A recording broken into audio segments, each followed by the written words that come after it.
तो अगर आप 10th स्टैंडर्ड में हैं और अगर आपको नीट परस्यू करना है तो ये वीडियो आपके लिए इम्पॉर्टेंट है। आपने 11th साइंस अगर लिया है और आप सोच रहे हो अभी कि मैं नीट की पढ़ाई अभी से स्टार्ट करने वाला हूँ तो भी आपके लिए इम्पॉर्टेंट है।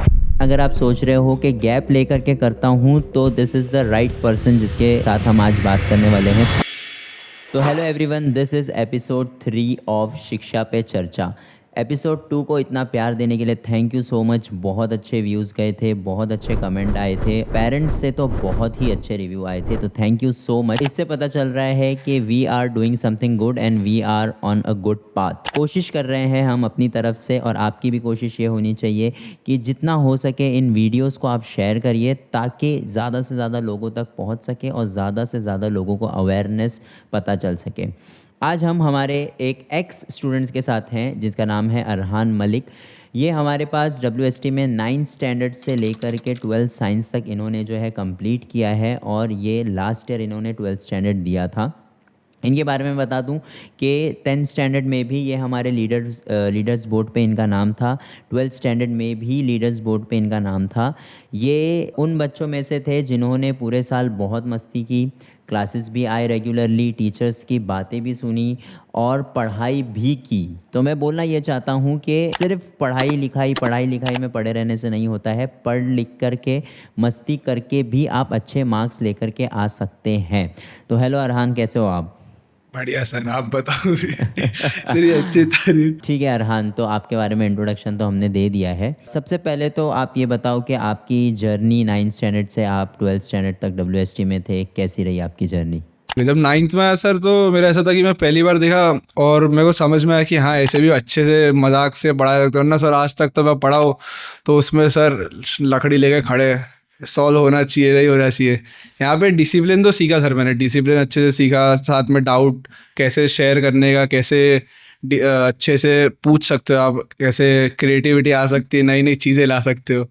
तो बहुत अच्छा था वो तो 9th to 10th पर ख़त्म हो गया, वो बुरा लग रहा है। तो 11th 12th के बारे में क्या बोलना है आपका? जब सर 10th में दिया तो मैंने सोचा नहीं था कि मेरे को क्या करना है आगे। बस मेरा ऐसा था कि घर वालों ने बोल के रखा था साइंस लेना है, साइंस लेना है। पर एक मेरे को भी साइंस लेके कुछ करना है। जब मैं स्टार्ट किया तो मैं भाई रॉयल कॉलेज में था।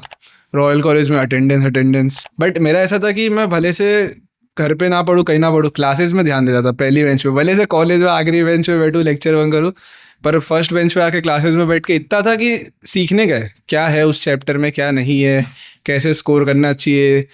तो बेसिकली आपके 4 साल अच्छे गुजरे WST में। ओके, सबसे पहले मैं आपको बता दूं कि अरहान ने 12th साइंस किया था। अभी फ़िलहाल जो है वो 1 साल गैप लेकर के नीट के प्रिपरेशन कर रहा है। तो अगर आप 10th स्टैंडर्ड में हैं और अगर आपको नीट परस्यू करना है तो ये वीडियो आपके लिए इम्पॉर्टेंट है। आपने 11th साइंस अगर लिया है और आप सोच रहे हो अभी कि मैं नीट की पढ़ाई अभी से स्टार्ट करने वाला हूँ तो भी आपके लिए इम्पॉर्टेंट है। और अगर आप अभी 12th में हो तो अभी तो आप नीट के प्रिपरेशन अभी नहीं स्टार्ट कर सकते, लेकिन अगर आप सोच रहे हो कि गैप लेकर के करता हूँ तो this is the right person जिसके साथ हम आज बात करने वाले हैं। तो आपको गाइडेंस मिलेगी पूरी, जो भी आप स्टार्ट करना चाहते हैं कॉम्पिटिटिव एग्ज़ाम्स के लिए, जैसे JEE और नीट हो। तो अरहान, सबसे पहला सवाल आपसे ये है कि आप अभी 12th स्टैंडर्ड के बाद 1 साल गैप लेकर के नीट कर रहे हो, आपने कहीं पर भी अभी एडमिशन नहीं लिया है एज यू सेड। तो ये आइडिया आपको कहाँ से मिला, ये गाइडेंस आपको कहाँ से मिला? मैं अपने आप को बहुत अंडर एस्टिमेट कर रहा था कि मैं बोला नीट, भाई नीट मुझसे नहीं होगा, JEE ऐसा कॉम्पिटेटिव नाम सुन के ही डर जाता था कि बोले क्या है ये, नहीं होगा मुझसे। पर जब फिर मेरे मामा ने बोले तेरे को क्या करना है, तू जा बस देख के आ, टेस्ट दे के आ, कैसा है क्या है देख वहाँ पे जाके। तो जब मैंने पहली बार बुक खोली 12वीं के एग्ज़ाम के बाद, CET का भी एग्ज़ाम था तो उसके लिए भी बुक लिया। तो जब मैंने खोला तो मैं देखा कि पढ़ रहा हूँ मैं, मेरे को समझ रहा था वो। मैं बोला अगर मैं इसको स्टार्ट से पढ़ता, जो मेरे को स्टार्ट से सिखाया नहीं, कहीं पता नहीं चला कि मेरे को कैसे करना चाहिए था। जब मैंने 12th के बाद खोला तो मेरे को समझा कि मैं कर सकता हूँ। तो फिर मेरे मामा ने मुझे एडवाइस दिया तो मैंने कहा कि नहीं, इस साल ड्रॉप लेके इस साल ट्राई करेंगे और नेक्स्ट ईयर का देखेंगे। तो आप अभी 1 साल से, मतलब जो भी 3-4 मंथ्स आपका 12th स्टैंडर्ड के बाद हुआ है, तब से आप नीट के लिए प्रिपेयर कर रहे हो। अच्छा, दूसरा सवाल ये है कि जब आपने नीट की प्रिपरेशन स्टार्ट की तो क्या आपको नीट के सिलेबस में और महाराष्ट्र बोर्ड जो आपने 11-12 पढ़ा उसमें कुछ डिफरेंस लग रहा है? बहुत अंतर है सर। अगर महाराष्ट्र बोर्ड में अगर कोई चीज़ का डेफिनेशन दिया ना तो एनसीईआरटी में उसका एलेबोरेशन के साथ साथ उसके न्यूमेरिकल, जैसे मेरे को याद है sir radius of gyration, Maharashtra board में सिर्फ एक वर्ड है, एक पैराग्राफ है। हाँ सिर्फ एक पैराग्राफ है। और जब मैंने एनसीईआरटी खोल के देखा सर उसमें इतने कैलकुलेशन, इतने फॉर्मूला उसके, मतलब ऐसा है कि आपको मालूम रहेगा वो चीज़ क्या है, बट आपको फिर उसमें चीज़ को अडेप्ट करने बहुत टाइम लग जाएगा। सॉल्विंग, इतनी सॉल्विंग करनी पड़ेगी। ऊपर से महाराष्ट्र बोर्ड में सिर्फ बड़े बड़े आंसर्स अपने को समझना पड़ता था, डेरिवेशन समझना पड़ता था, याद करना पड़ता था कौन से स्टेप पे क्या है, कैसे करने का है, क्या आइडियोलॉजी रखना है। जब नीट की तैयारी करो तो उसमें सर ऐसा है कि आपको इमेजिन करना है उसके अंदर कि आप क्या कर रहे हो। जो चीज़ आप क्वेश्चन पढ़ रहे हो आपके दिमाग में रहना चाहिए कि हाँ ये हो रहा है, ये सिनेरियो हो रहा है, ये फार्मूला है, ये फार्मूला है, इतने फार्मूला है। उसमें डेरिवेशन का कुछ काम नहीं है। और भाई महाराष्ट्र बोर्ड में देखा जाए तो डेरिवेशन ज़्यादा इंपॉर्टेंस है। तो बट एनसीईआरटी का और नीट का जो है सिलेबस, उसमें तो आपको यही करना है, न्यूमेरिकल्स। तो अगर कोई बच्चा ऐसा है ना कि सर जैसा मेरे ऐसा कि जो 12वीं करने के बाद जो नीट के आ गया और मैं फिज़िक्स पढ़ा, तो पढ़ाते तो समझता है बट जब वो करने बैठो तो उसको बहुत टाइम लगता है। सर मेरे को याद है जब मैं स्टार्ट में गया था ना तो मैं घंटे में 10 न्यूमेरिकल 20 न्यूमेरिकल सॉल्व हो रहे थे और मैं बहुत टेंशन में आ गया था। बट ठीक है, धीरे धीरे जब मैं करते गया तो अब मेरे को याद है पिछले हफ्ते क्लासेस में 4 घंटे का ब्रेक मिला था, 4 घंटे में 150 न्यूमेरिकल निपटा लिया मैंने। तो हाँ, तो ऐसा है कि वो प्रैक्टिस करते रहोगे तो हो जाएगा। वो बस एक वो रहता है कि डरना नहीं है, क्योंकि मैं स्टार्ट में बहुत डर गया था। मैं देख रहा हूँ 4 2 ड्रॉप लेके बैठे सब, और ड्रॉप लेके बैठा और वो लोग क्वेश्चन पढ़ रहे उतने में बता रहे बी ऑप्शन सी ऑप्शन, और मैं देख के क्वेश्चन में यही समझ रहा हूँ कि करना क्या उसमें।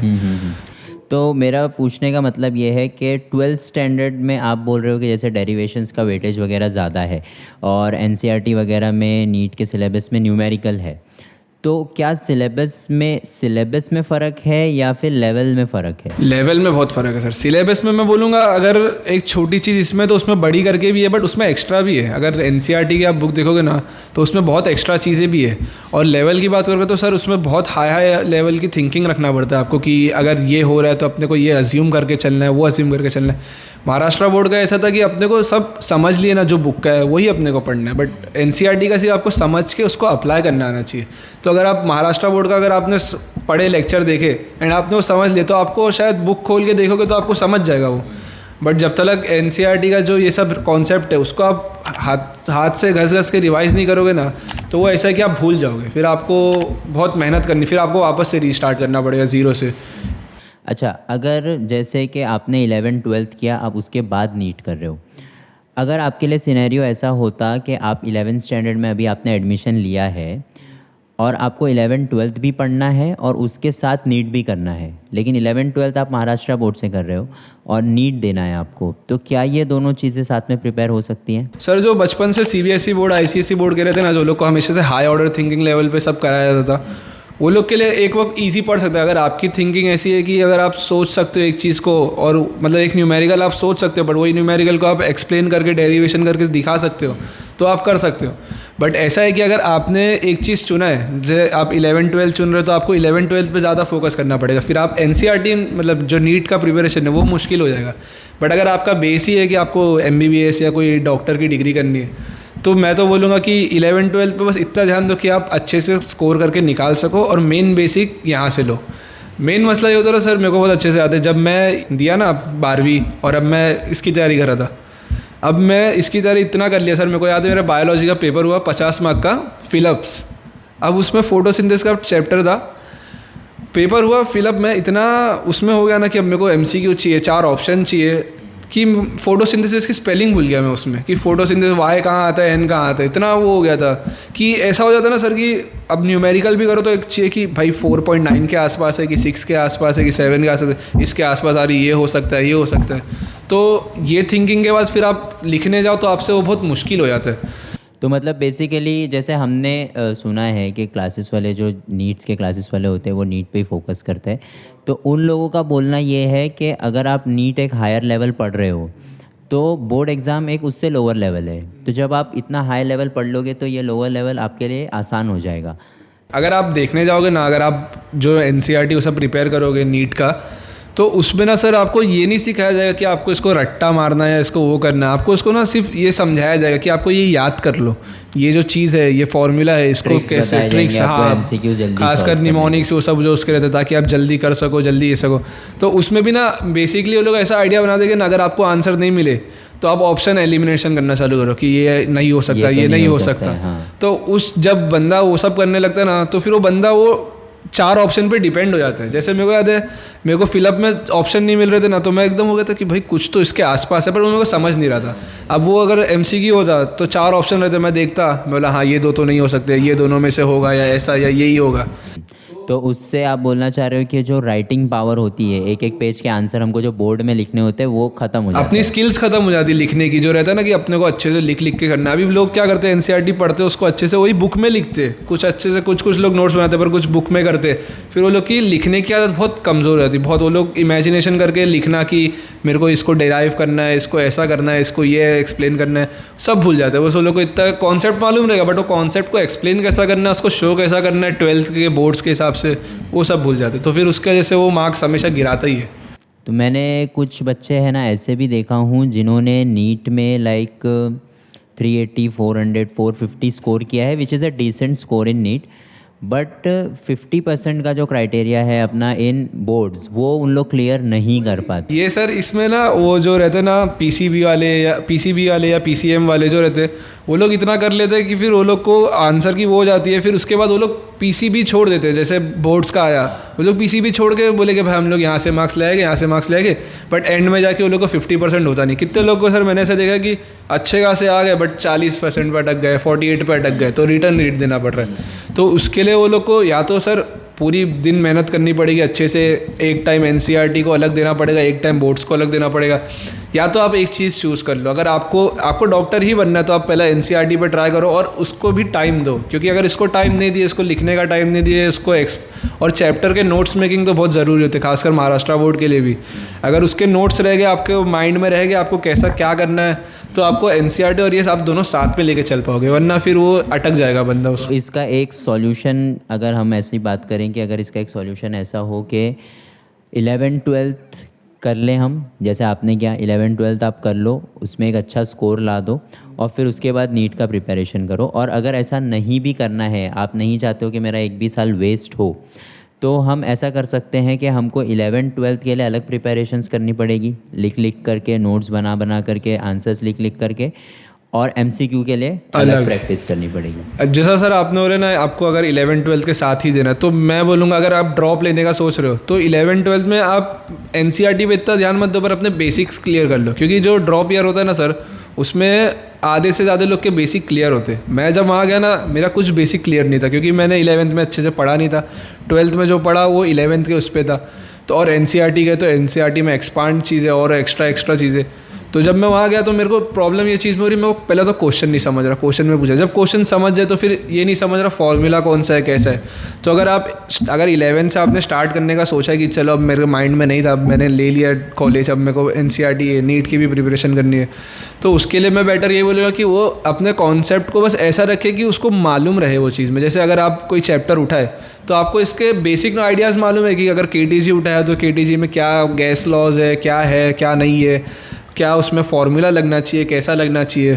प्रैक्टिस बाद में हो जाएगी नेक्स्ट जो ड्रॉप ईयर लोगे, बट आपको अगर एक कॉन्सेप्ट क्लियर हो जाएगा ना कि हाँ इसमें ये सब चीज़ें थी, तो अब आप अगले साल उसको और अच्छे से करके फिर आप 11वीं-12वीं भी अच्छे से निकाल सकते हो, और 11th-12th के बाद जो ड्रॉप लोगे उसमें आप नीट को और अच्छे से कर सकते हो। अच्छा, जैसे 11th स्टैंडर्ड का पोर्शन कितना इम्पोर्टेंट है अगर आप नीट करें? हाँ, अगर नीट के हिसाब से देखा जाए ना सर, तो नीट का जो है ना उसमें 50% या उससे ज़्यादा 11th का है, और 12th का 49 या ऐसा कुछ % है।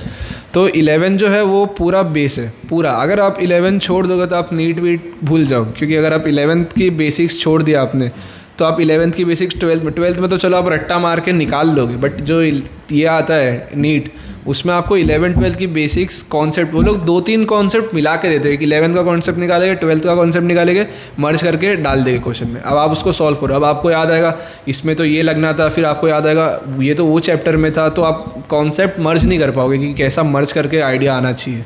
तो ऑन एन एवरेज अगर मैं बात करूं तो ये जो इतना बड़ा क्वेश्चन हम पढ़ रहे हैं उसका जो आंसर दिया हुआ है, ये हमको कितना टाइम लगना चाहिए, ऑन एन एवरेज कितना मिनट या कितने सेकंड्स लगने चाहिए एक क्वेश्चन के लिए कि हमारा पूरा पेपर अटेम्प्ट हो जाए? अगर नीट के बेस पे देखा जाए तो एक क्वेश्चन को 1 मिनट रहता है, बट अगर आप स्टार्ट से स्टार्ट करो तो आप टाइम का मत सोचो, पहले आप स्टार्ट करो। आप जितना क्वेश्चंस करने लगे, जैसे मैंने बताया मैं 1 घंटे में 10-20 कर रहा था, अच्छे खासे कर पा रहा हूँ। धीरे धीरे आप जब अपनी स्पीड बढ़ाओगे ना, तो उसमें ऐसा होगा कि आप क्वेश्चंस को देख के ही आपको समझ में आ जाएगा कि ये फॉर्मूला है माइंड में, बस इसको पुट करना है, फिर आपका कैलकुलेशन हो रहेगा। तो जितना जल्दी आप उसको समझोगे उतना जल्दी आपका उसका आंसर आएगा। तो ऐसा देखा जाए तो हम लोग को प्रैक्टिस कराते बहुत 720 हम लोग को 1 घंटे में 2 घंटे में करवाते मार्क्स के पेपर। तो वो ऐसा रहता है कि आपकी माइंड जो रहता है ना, उसको प्रिपेयर कराते हैं कि आप जल्दी जल्दी कर पाओ सब।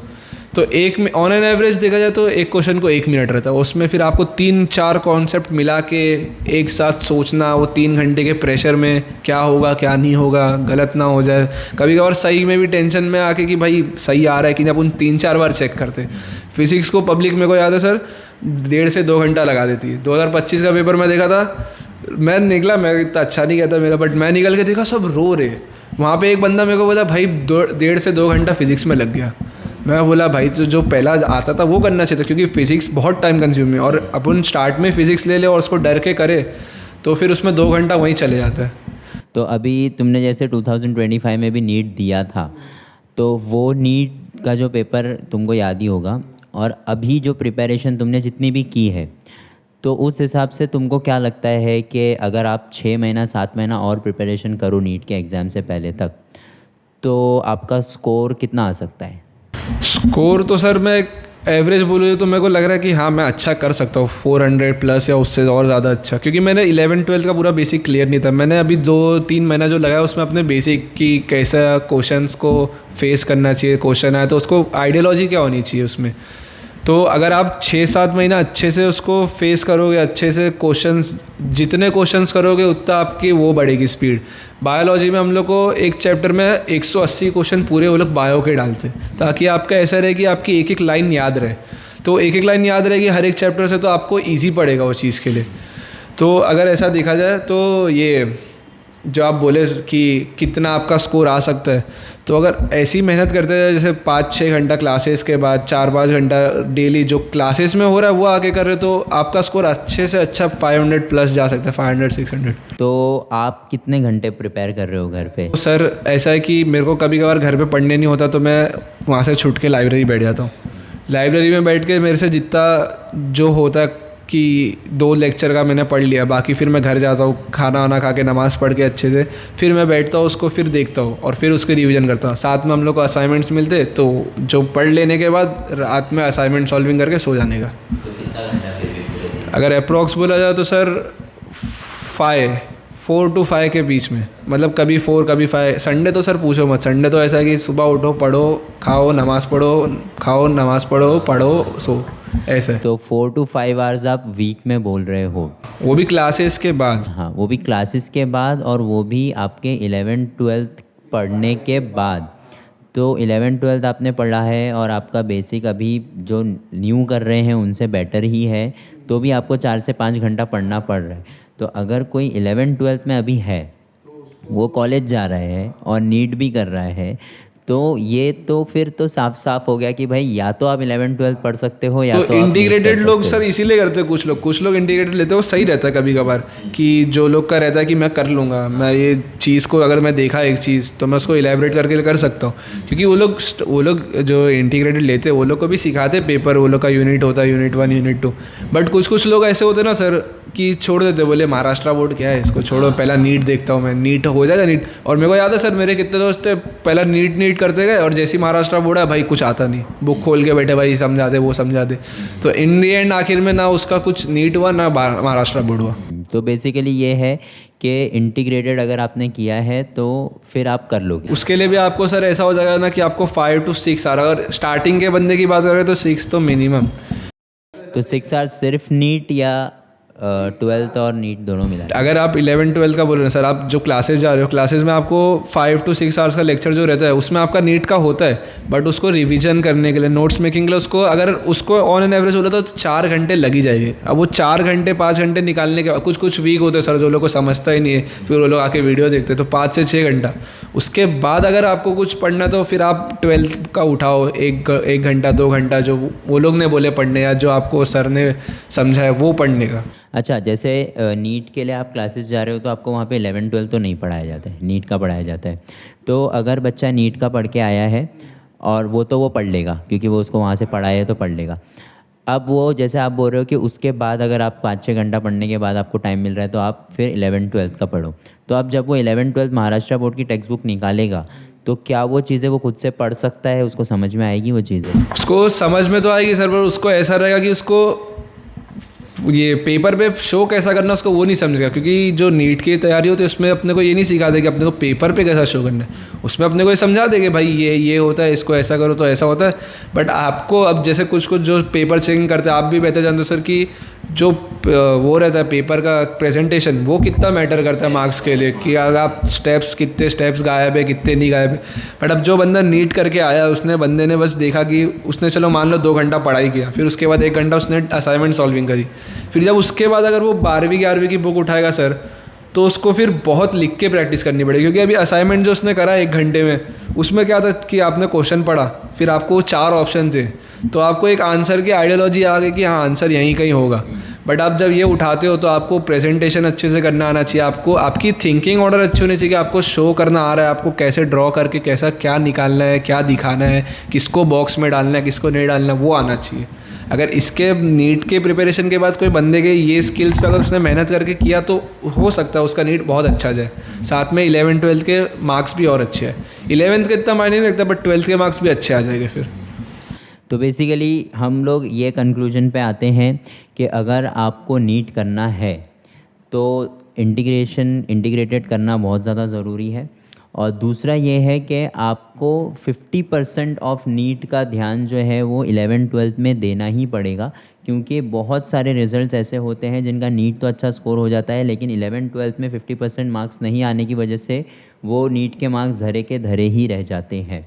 बहुत सारे बच्चे जैसे इन्होंने कहा कि रिपीट भी कर रहे हैं क्योंकि 12th में 50% मार्क्स नहीं स्कोर कर पाए हैं।